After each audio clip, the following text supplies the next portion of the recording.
हिमालय की गोद में बसा एक छोटा सा गांव नागेश्वरपुर अपने नाम के अनुसार रहस्यमयी कहानियों के लिए प्रसिद्ध था। कहा जाता था कि इस गांव के नीचे कहीं नागलोक स्थित है, एक ऐसा रहस्यमय संसार जहां इच्छाधारी नाग नागिनें वास करते हैं। किसी को भी नागलोक में प्रवेश की अनुमति नहीं थी, परंतु कुछ विशेष चुने हुए लोगों को वहां जाने का अवसर मिलता था और उन्हीं में से एक थी तारा। तारा एक बुद्धिमान और साहसी युवती थी। वह अपने दादा दादी के साथ रहती थी। बचपन से ही उसने नागों की कहानियां सुनी थीं, शेषनाग, तक्षक, वासुकी और नाग कन्याओं की। उसकी दादी अक्सर कहती, तारा, अगर कोई सच्चे हृदय और निर्भय मन से नागलोक के द्वार तक पहुंचे तो नागराज उसे दर्शन देते हैं। एक दिन गांव में अचानक जमीन फट गई। गांव वाले डर गए। सबका मानना था कि यह नागलोक का संकेत है, मगर तारा को लगा जैसे कोई उसे पुकार रहा हो। तारा ने साहस कर उस फटी हुई भूमि के पास जाने का निश्चय किया। वहां पहुंचकर उसे एक शिला पर कुछ उकेरा हुआ दिखा, एक नाग की आकृति, और उसके नीचे लिखा था, जो सत्य, साहस और सेवा भाव से युक्त हो वही प्रवेश करे। जैसे ही तारा ने उस शिला को छुआ, जमीन हिली और वह गहरे अंधकार में गिर गई। लेकिन गिरते ही जैसे प्रकाश का झरना खुल गया। चारों ओर सोने जैसे चमकते खंभे, मणियों से जड़े फर्श और अजीब सी मधुर संगीत की ध्वनि। तारा अब नागलोक में थी।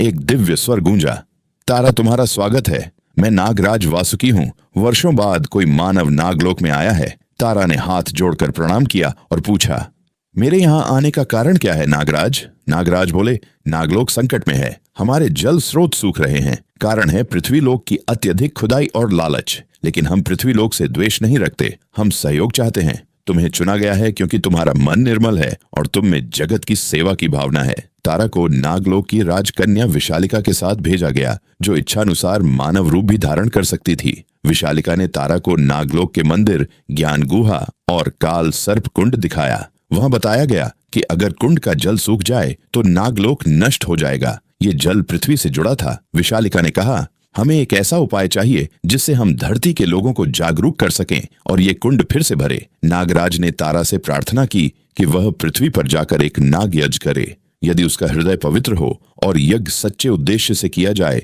तो कुंड अपने आप भर जाएगा। तारा ने नागलोक को प्रणाम किया और अपने गांव लौट आई। गांव वाले पहले तो डरे, लेकिन जब तारा ने नागलोक की दशा और उसके पीछे के कारण बताए तो सबने उसका साथ दिया।